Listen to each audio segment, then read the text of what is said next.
Assalamualaikum warahmatullahi wabarakatuh. Saya Arkanwir Ajias Morosanto dari kelas 11 TKJ 1 ingin memberikan penjelasan mengenai tugas 2 RPL.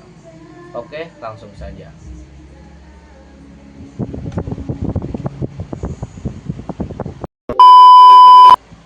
Oke, pertama-tama kita masuk ke proyek Bapak itu. Oke, di proyek kedua RPL ini dimulai dari langkah 11. Langkah 11 yaitu kita membuat folder demo di folder JS. Di dalam folder demo berisi chart area demo JS, chart bar demo.js, chart p demo.js. Lalu ada juga file ruang admin.js, ruang admin main.js.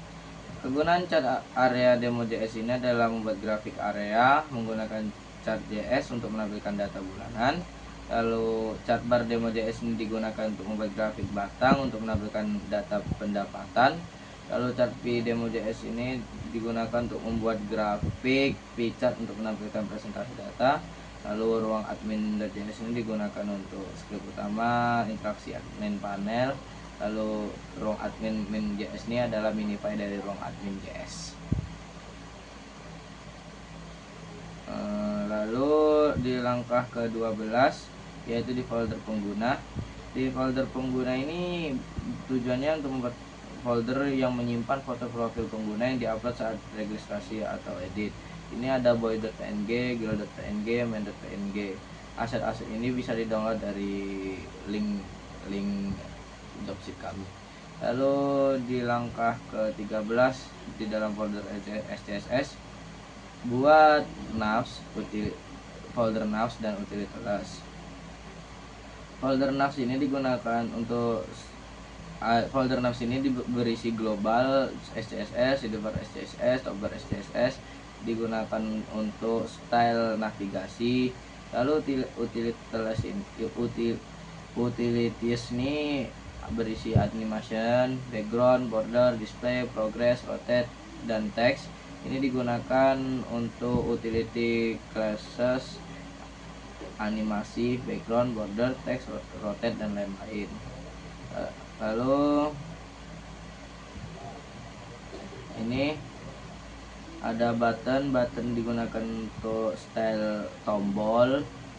Cards ini digunakan untuk style kotak dalam, charts ini digunakan untuk area grafik, drop downs digunakan untuk style drop down menu, error.scss digunakan untuk efek glitch untuk halaman error, footer digunakan footer.scss digunakan untuk style footer.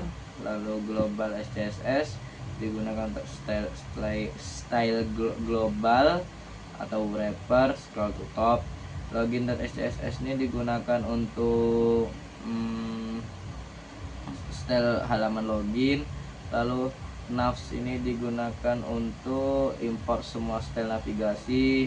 Utilities digunakan untuk import semua utility styles. Lalu variables digunakan untuk mendefinisikan variabel warna, ukuran, spacing yang digunakan di seluruh project.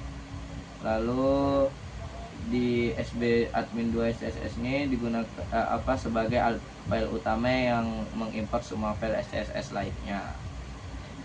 Oke, lanjut ke langkah selanjutnya yaitu di folder select to. Di folder select to ini ada beberapa file yang dibuat seperti ini, ada github, jst, docs, src, test. Di select to ini ada aset-aset juga yang didownload dari link project kami. Lalu langkah 15 ini ada membuat folder keluar dan masuk. Sebelumnya folder ini sudah dibuat pada tugas pertama, jadi sekalian saja. Di langkah 16 ada tcpdf. Di sini juga sebenarnya ada aset yang didownload dari link project kami. Di langkah 17 ada ini membuat mengcoding dari file 404 HTML. Ini halaman ini menggunakan template ruang admin lengkap dengan sidebar dan tabbar.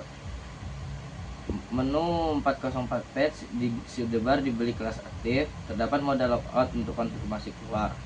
Lalu di langkah 18 yaitu mengcoding untuk file ajukan surat.php. Diajukan surat.php ini digunakan untuk menampilkan detail surat seperti tanggal, nomor agenda, nomor surat penerima, perihal, status, tindakan. Lalu ada drop down cek proses dengan dua pilihan, yaitu ajukan baca dan perbaiki.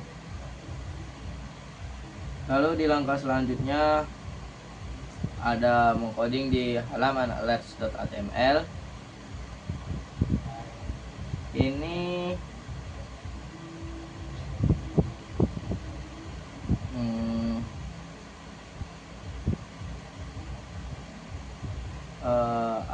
alert ada section seperti alert basic, alert sederhana dengan 8 warna. Itu ada alert with dismissing, alert yang bisa ditutup dengan tombol X. Ada alert with icon, alert dengan icon font awesome dan judul bold. Kedua ada additional content, alert dengan heading, paragraf dan horizontal rule. Habis itu ada alert with link, alert yang mengandung hyperlink. Nih di sini ada bisa dilihat. Lalu di langkah terakhir yaitu mengcoding pada halaman arsip.php. Nih pada halaman ini menampilkan tabel arsip surat masuk. Habis itu ada juga tabel arsip surat keluar. Habis itu ini juga digunakan untuk data tables. Oke, sekian dari saya. Maaf jika ada kesalahan kata yang saya ucapkan. Maaf juga jika saya tidak bisa menjelaskan satu-satu dari sintaks tersebut, karena beberapa sintaks ini sudah sama seperti pada project pertama, jadi tidak perlu saya jelaskan kembali. Saya hanya menjelaskan halaman ini gunanya apa. Oke, sekian dari saya. Terima kasih. Assalamualaikum warahmatullahi wabarakatuh.